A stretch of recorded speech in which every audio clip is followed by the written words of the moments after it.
वाहिगुरु जी का खालसा वाहिगुरु जी की फतेह। मनुष्यता की सेवा सबसे उत्तम सेवा, ये सेवा निभा रहे हैं सरदार गुरप्रीत सिंह मिंटू जी। फिरोजपुर रोड हसीला रिजोर्ट के पास हसनपुर गांव है। यहाँ पे इनका एक एनजीओ है जिसका नाम है सपनों का घर। आपको याद होगा कि 2 दिन पहले एक वीडियो बनाया गया था जहाँ पे बताया गया था कि सरदार रामकिशन सिंह जी एक बस स्टैंड पे बैठे हुए थे, बहुत ही माड़ी अवस्था में थे और वहाँ पे लेटे हुए थे। कोई उनको पानी भी नहीं पूछ रहा था और वहाँ से एक मेंबर जो मनुष्यता की सेवा का है वो उसको लेकर पहुँचे थे मनुष्यता की सेवा में सपनों के घर में। बहुत ही क्रिटिकल पोजीशन थी, उनको इलाज के लिए तुरंत वहाँ पे जो हॉस्पिटल है इनका अपना मनुष्यता की सेवा का, वहाँ पे एडमिट करवा दिया गया और वहाँ से इनको उनकी फ़ोटो भी मिली, एक कार्ड भी मिला और एक नंबर मिला जो इनके भांजे का था। उसको कॉल लगाया गया और उसने बताया कि हाँ इनका नाम रामकिशन है, ये कुंवारे हैं। मेरे 4 मामे थे, 3 कुंवारे थे, एक की शादीशुदा था। उसको बताया था, उसने आने के लिए भी बोला था कि मैं आऊँगा। अब ये नहीं पता चला कि वो मिलने आया या नहीं आया। और ये जो बस स्टैंड पे बैठे थे कि किसी ओल्ड एज होम में से आए थे, वृद्ध आश्रम से, और ये कहकर आए थे, ये बोलकर आए थे कि मेरे को वोट डालना है, मैंने वोट डालने के लिए जाना है। इसलिए उनको वहाँ अलाउड कर दिया गया और इनकी जेब में 1500 रुपया भी मिला था।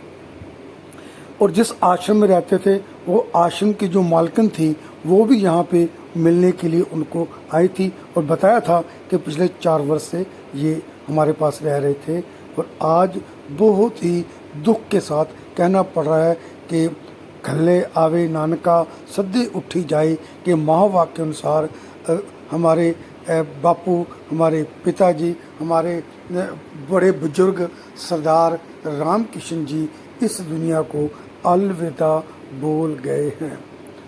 और उनका जो अंतिम संस्कार है, देखिए कुदरत की क्या बात होती है।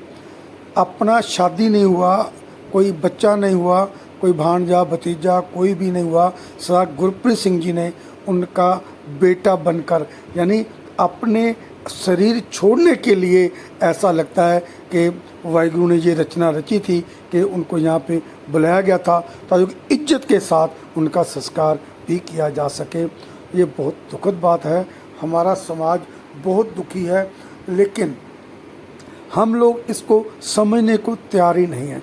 हमारे बड़े बुजुर्ग वृद्ध आश्रमों में धक्के खा रहे हैं, उनका कसूर क्या है?